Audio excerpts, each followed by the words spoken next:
Today's topic, we're going to talk about miscarriage, how it felt, and then opening the door of gratitude, and then kind of what it's like with our son today. We're going to talk about second chances in life, and we're going to talk about approaching this holiday with new eyes to make the best of what we're given.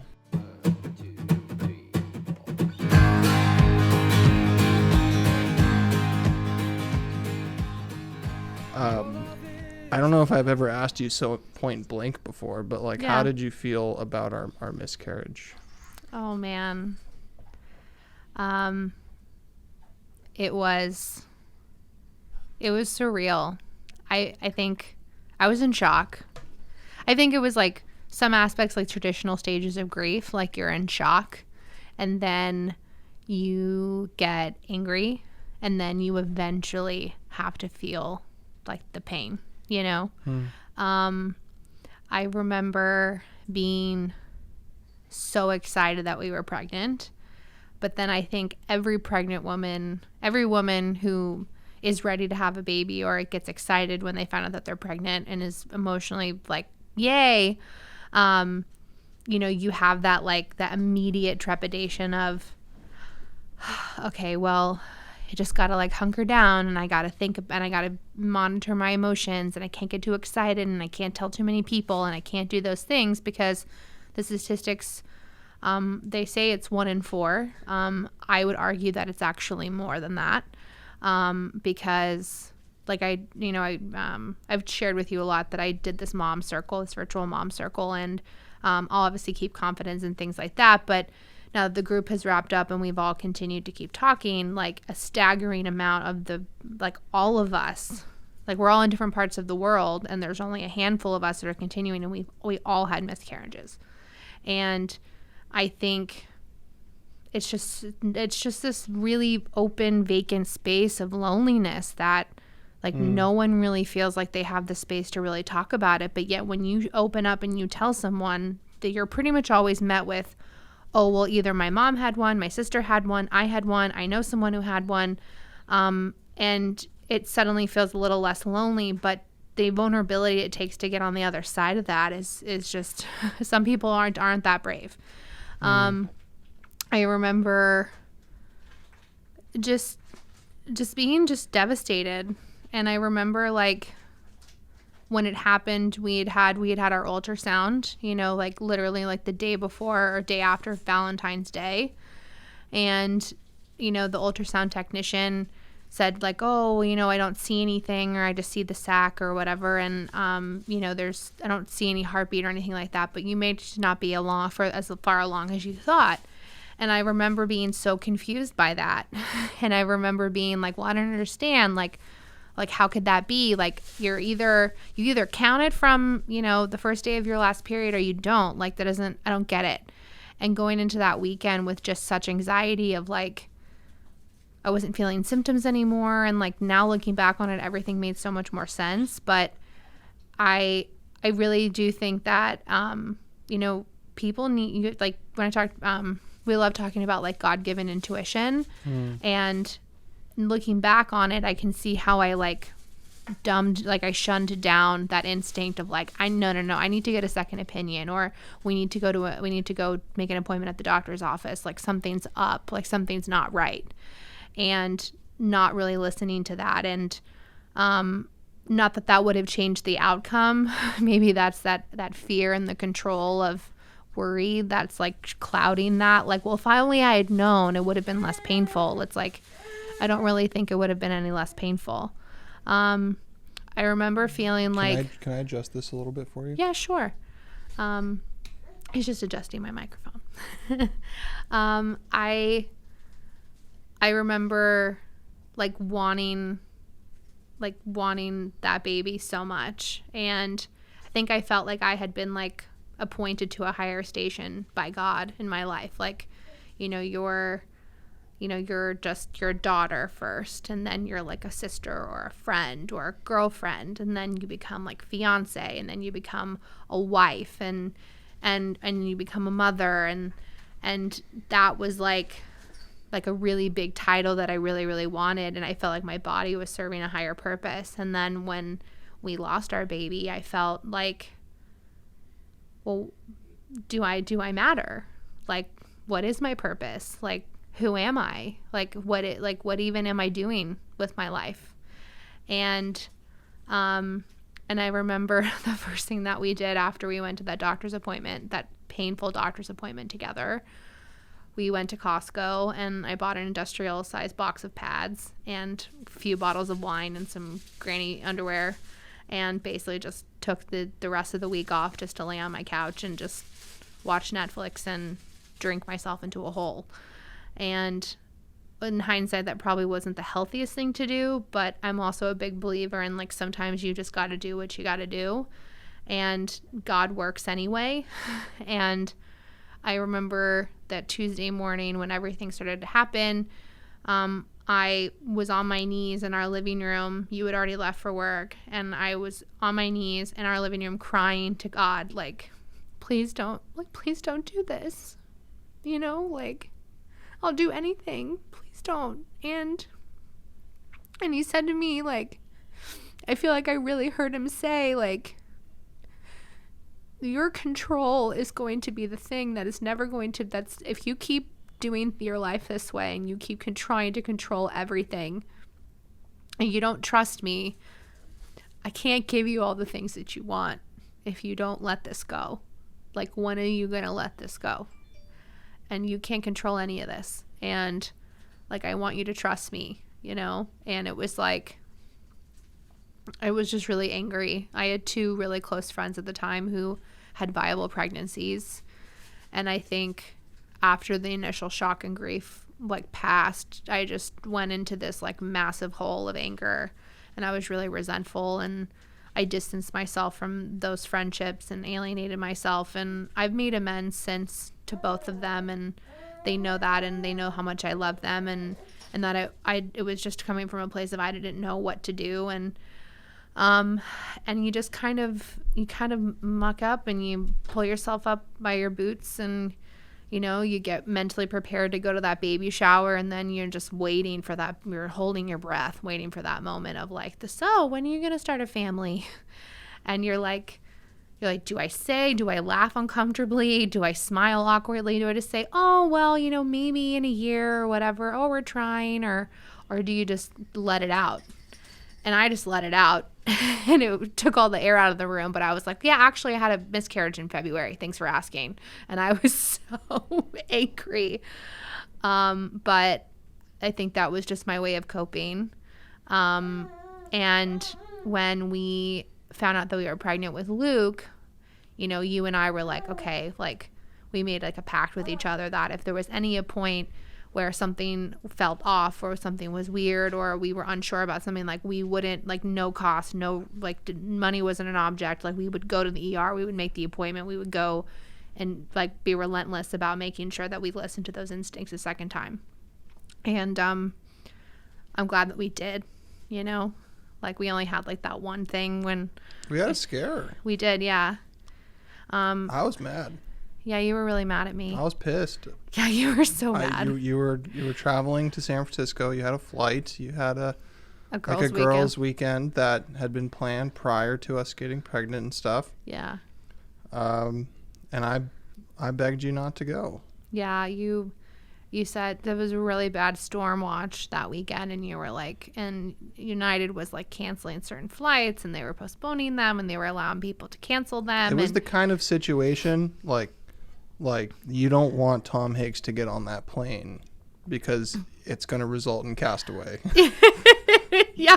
I think everybody in America learns that you just don't travel with Tom Hanks pretty much ever at this point, particularly maybe not in 2020. But yeah, it was, and I think I was so, and again, just like my stubbornness was like, no, it'll be fine. My doctor said it's okay for me to fly. I'm 14 weeks now. Haha.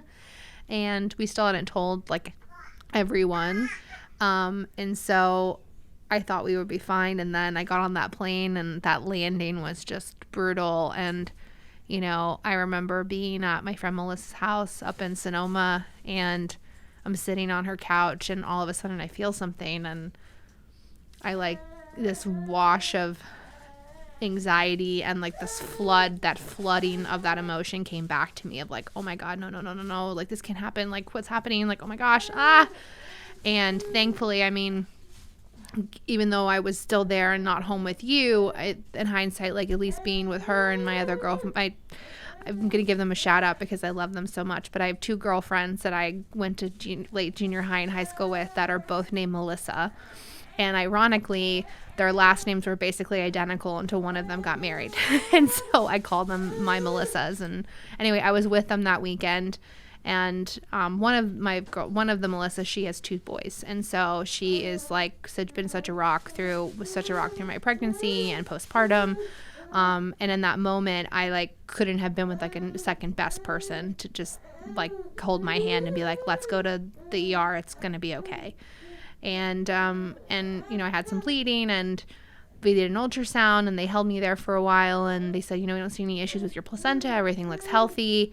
And then I still had some follow-up bleeding that Sunday and that was scary. And then that came Monday and I was so ready to get on a plane and come home. I was just terrified. And I remember walking through the door and getting to be with you and just like hold you and like love you. And you were like, please, again, just please don't do anything like that ever again. And I saw our OB the next day and so they put us basically on like a kind of like a bed rest for the rest of the month, and we didn't really get to go anywhere that holiday season, and everyone came to us, and I think it was actually kind of nice. It was kind of like I think it was the start of God telling me to start slowing down a lot and to move at a different pace. And then 2020 happened, and here we are. Yeah. It was, but you were, you know, it took me a while to even, like, get to the point where I could even think about how you had felt about it. And, like, what was my partner going through with all of this? And I think it was, like, it wasn't even until I was pregnant again, or we were pregnant again, that I even asked you, like, how did you feel about it? And, I mean, how do you feel about it now? What? Or felt about it then, rather?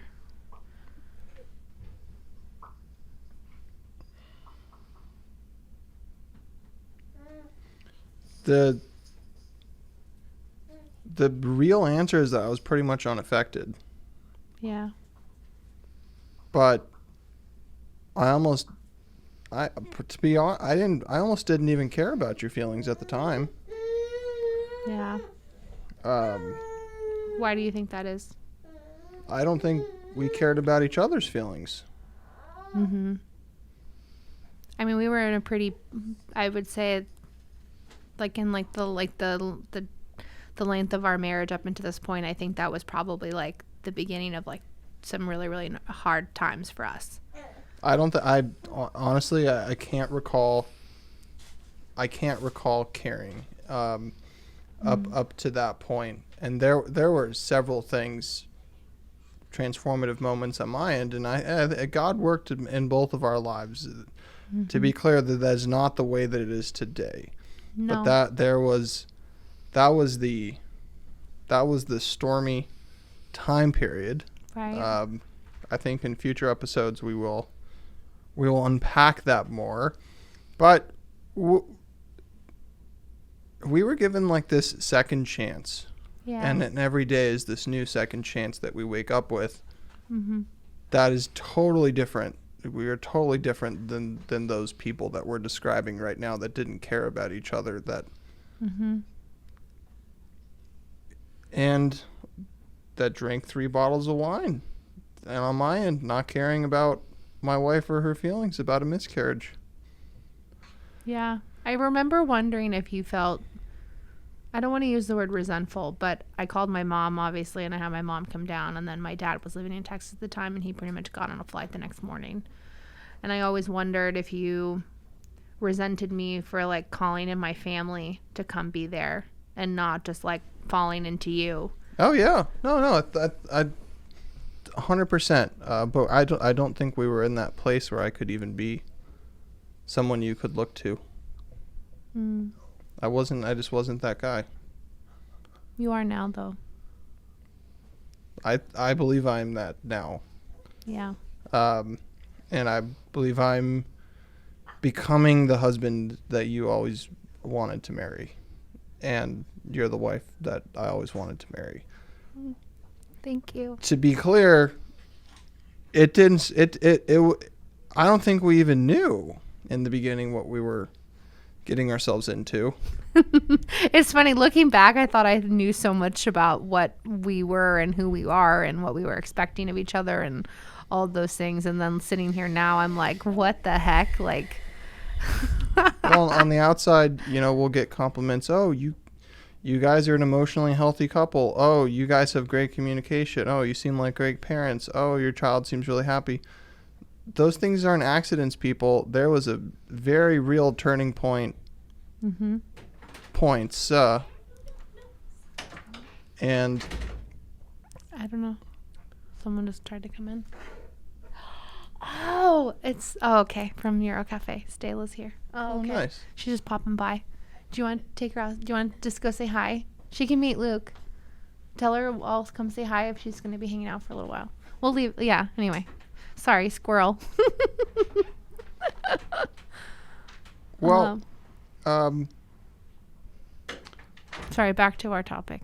Yeah, we wanted to follow those three things, and I think we're touching on them. And we're giving you a bunch of cliffhangers. So if you want more of the story, you're just going to have to stick around for a while. But I think the final thing that I'd like to talk about in the final few minutes here is approaching the holiday season coming up right now. We've gotten through Thanksgiving, and it was great. It was great. It was. I loved it. Yeah. I loved getting together. I think we had a little bit of I